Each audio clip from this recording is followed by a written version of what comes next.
Hi everyone, welcome back to Hampi recipes. आज हम बनाएंगे Sankranti special one Pongal recipe. Pongal एक ऐसा रेसिपी है जिसे हम ब्रेकफास्ट, लंच, डिनर में खा सकते हो, तो आप इस रेसिपी को ज़रूर ट्राई कीजिएगा। और इसे बनाना बहुत आसान है, तो चलिए देखते हैं कैसे बनाते हैं वन पोंगल।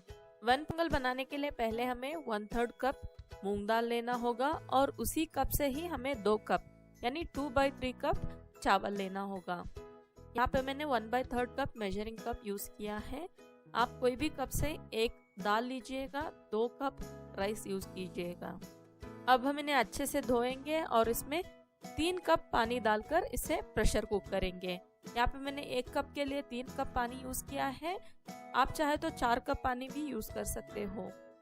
ज़्यादा पानी डालने से प्रेशर कुकर से पानी बाहर आता है, इसीलिए मैंने सिर्फ 3 कप पानी डाला है और स्वाद अनुसार नमक डालकर इसे 3 विजिल के लिए प्रेशर कुक किया है।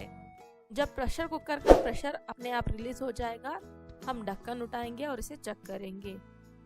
वन पोंगल बनाने के लिए हमें दाल चावल दोनों अच्छे तरीके से बहुत सॉफ्ट कुक होना चाहिए। यहाँ पे आप देख सकते हैं, चम्मच लगाकर मिक्स करने से हमारा चावल और दाल अच्छे से मैश हो रहे हैं। अब हम इसका कंसिस्टेंसी एडजस्ट करने के लिए 1 कप गर्म पानी डालेंगे और अच्छे से मिलाएंगे। आप अपने प्रेशर कुकर के हिसाब से पानी डालकर इसे ज़्यादा पानी डालकर इसे सॉफ्ट भी बना सकते हो पहले से ही। पोंगल का कंसिस्टेंसी अच्छे से हो चुका है। अब हम इसके लिए एक तड़का बनाएंगे। तड़का पैन में मैंने 3 कप घी यूज किया है। वन पोंगल में घी का टेस्ट बहुत अच्छा आता है, तो आप इसे घी में ही तड़का बनाइएगा। जब घी अच्छे से गर्म हो जाएगा, इसमें हम 1 टीस्पून जीरा डालेंगे, आधा table spoon black pepper powder, 2 कटे हुए हरी मिर्ची, 15 से 20 काजू को मैंने अच्छे से तोड़ के इसमें डाला है।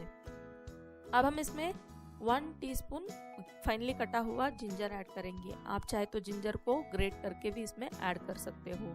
अब हम इन सारे इंग्रेडिएंट को कैशू अच्छे से गोल्डन ब्राउन होने तक रोस्ट करेंगे।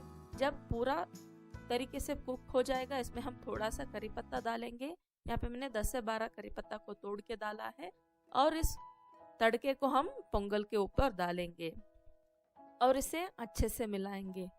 वन पोंगल के साथ टिफिन सांभर और नारियल का चटनी बहुत अच्छा लगता है। उन दोनों का वीडियो लिंक मैं डिस्क्रिप्शन में दे दूंगी, आप चाहे तो उन्हें चेक कर सकते हो। अगर आपको स्वीट पोंगल का रेसिपी चाहिए होगा तो उसे भी मेरे चैनल पे आप चेक कर सकते हो। अब हमारा पोंगल रेडी है, इसे हम गरम गरम सर्व करेंगे। सर्व करने के लिए मैंने एक बाउल में घी को अच्छे से ग्रीस कर लिया है। उसके ऊपर हम पोंगल डालेंगे और इसे डीमोल्ड करेंगे। यहाँ पे आप देख सकते हो कितना बढ़िया तरीके से हमारा पोंगल बन के रेडी है। आई होप आपको ये रेसिपी पसंद आया है, सो प्लीज़ इस वीडियो को लाइक कीजिएगा, मेरे चैनल को सब्सक्राइब कीजिएगा। फिर मिलते हैं ऐसे ही नए रेसिपी के साथ। तब तक के लिए take care, thanks for watching.